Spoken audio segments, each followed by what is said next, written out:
प्यार से कहना धन निरंकार जी। लुधियाना के इस प्रांगण में जहाँ सभी सिर्फ इस शहर से ही नहीं, आसपास के भी गांवों से, शहरों से आए हैं और मन में भाव भक्ति का लेकर कि ये निराकार, ये परमात्मा, ये हर कण कण में जिसका वास है, ये अंग संग रहने वाली सच्चाई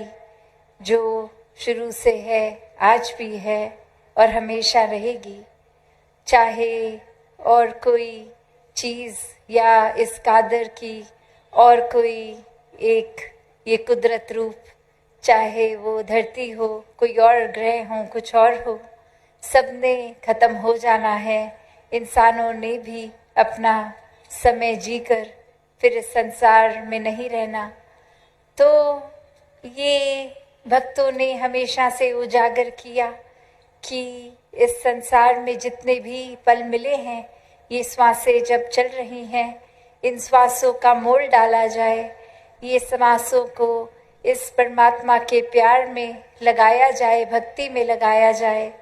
एक अपने मन में सेवा भाव पूरे संसार के लिए, समाज के लिए एक डाला जाए और कैसे समर्पित होके फिर ये मन भी सुमिरन में लगता है, इस निराकार के साथ अपना नाता और जोड़ने में। और भक्तों ने हमेशा यही समझाया कि घर परिवार समाज में रह के ही भक्ति की जा सकती है। इसको इसी तरह करना है, सभी का साथ देना है, सभी के लिए उपस्थित रहना है, एक हर एक के प्रति ये करुणा का भाव विनम्रता के साथ हो। कैसे एक अक्सर इंसान कोई ना कोई वजह बना लेता है कि कोई और पसंद नहीं, ये कारण है, इस इंसान को इस कारण से मैं पसंद नहीं करता, और किसी इंसान को तो बेवजह ही पसंद नहीं करता। तो ऐसे भाव जब होते हैं तो ये बहुत जजमेंट्स किसी के भी प्रति हम अपने मर्जी की कोई भी बात बना के एक उसको दोषी करार दे देते हैं, उसका कोई ना कोई एक अंदर खामी बाहर निकाल देते हैं। और एक कहानी में भी जहाँ एक चिड़िया कोई पेड़ ढूंढती है कि कैसे एक घोंसला बनाया जाए, और वो एक पेड़ के पास जाके पूछती है कि आप थोड़ी सी टहनी की जगह दे दें तो मैं घोंसला बनाऊं, मेरे अब बस ये अंडे रूप में ये बच्चों को मैंने जन्म देना है। तो वो पेड़ आगे से उस पक्षी को मना कर देता है, उस बर्ड को, और वो दूसरे पेड़ के पास जाती है और वहाँ दूसरे पेड़ ने वो जगह दे दी और ये एक घोंसला उस पे बन गया। और जैसे ही घोंसला बन के तैयार होता है, कुछ ही देर में एक आंधी इतनी तेज आती है और जो पेड़ पहले जिससे ये पक्षी पूछने गया था स्थान के लिए,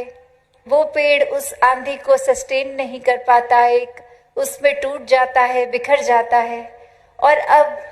वो पक्षी इतरा के बहुत उस टूटे हुए पेड़ को देख के कि एक ये देखो, मैं आपसे एक आशियाना बनाने के लिए जगह मांगने आई थी, अब आपका ही कोई अस्तित्व नहीं रहा। और वही वो पेड़ समझाता है कि मैं जानता था मैं कमज़ोर हूँ, मैं बारिशों को नहीं झेल पाऊँगा, मैं हवाओं को नहीं झेल पाऊँगा, उसी वजह से कि आप और आपका परिवार सुरक्षित रहे मैंने जगह नहीं दी, वरना एक बारिश आती मैं भी गिरता, आपके अंडे भी टूट जाते। तो ये मन में जजमेंट्स कितनी जल्दी आ जाती है। सिर्फ एक कोई पक्षी की कहानी तो ये चलो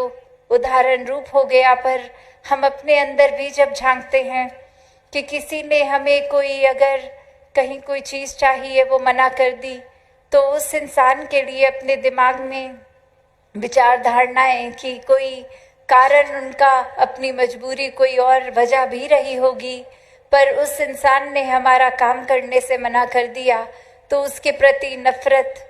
एक बना ली दिल में। और साथ ही सिर्फ अपने तक नहीं, फिर जा के उस इंसान के जो भी और जानकार हैं उनको भी बता दिया। आजकल मॉडर्न युग है तो कभी एक सोशल मीडिया पे भी एक देख कर किसी को कांटेक्ट कर लिया कि आपके वो जानकार ठीक नहीं है, ठीक व्यवहार नहीं कर रहे, उनके साथ आप भी संबंध तोड़ दीजिए, एक उनसे बात मत कीजिए। या कोई भी तरीका ये नफरत का इंसान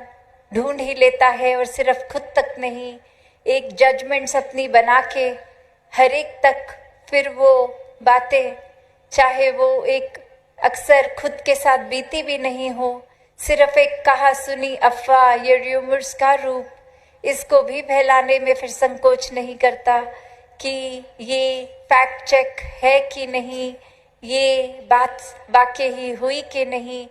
बस हम तक पहुंच गई और अब एक अपनी जिम्मेवारी ही समझ लेता है कि इंसान के हर एक तक ये बात पहुंचाई जाए। और अक्सर ये इतने इंसानों को बताने के बाद भी जब ये एहसास होता है कि ये जो हमने बात बताई थी वो तो फेक थी, वो नकली बात थी, वो बनावटी बात थी, और अब तो ये हम ही बन गए उस बात का इतना प्रचार करने वाले। तो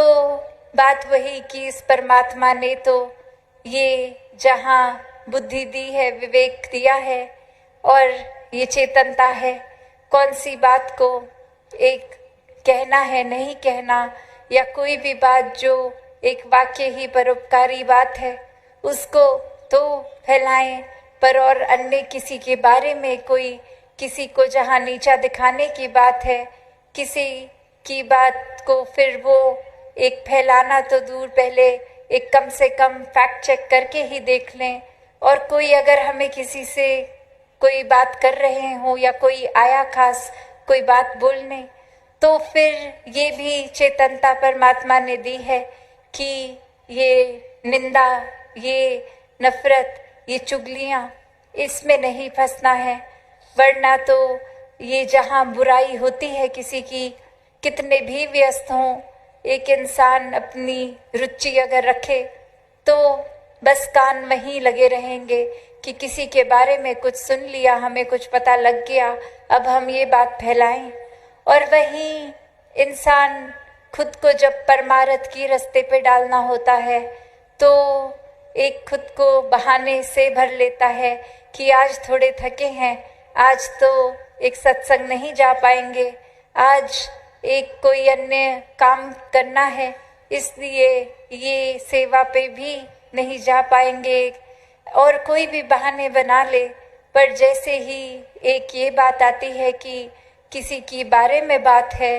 तो वहाँ भी वो चेतनता का फिर कोई प्रयोग नहीं जो करते, वो फिर कब अपनी मनमति के हिसाब से जीवन शुरू कर देते हैं, वो खुद भी नहीं एहसास होता कि ये दिल में जहाँ परमात्मा इस निराकार दातार ने बसना है, वहाँ हम अपने अहंकार को जगा दे रहे हैं। वहाँ कैसे हम फिर सिर्फ छोटी छोटी बातों में ही फंस रहे हैं, एक संसार की चीज़ों को प्राथमिकता दे रहे हैं, जबकि हर पल इस इंसान का ध्यान अगर ये एहसास में हो, इस परमात्मा में हो, तो फिर सभी काम सहज भी हो जाएंगे। कोई एक अपना मन बुराइयों की ओर भी आकर्षित नहीं होगा, एक पावन पवित्र परमात्मा का एहसास, ये अंदर से ये ठंडक, एक सुकून में रहने वाली अवस्था हो जाएगी, फिर जीवन भी बहुत सहज हो जाएगा।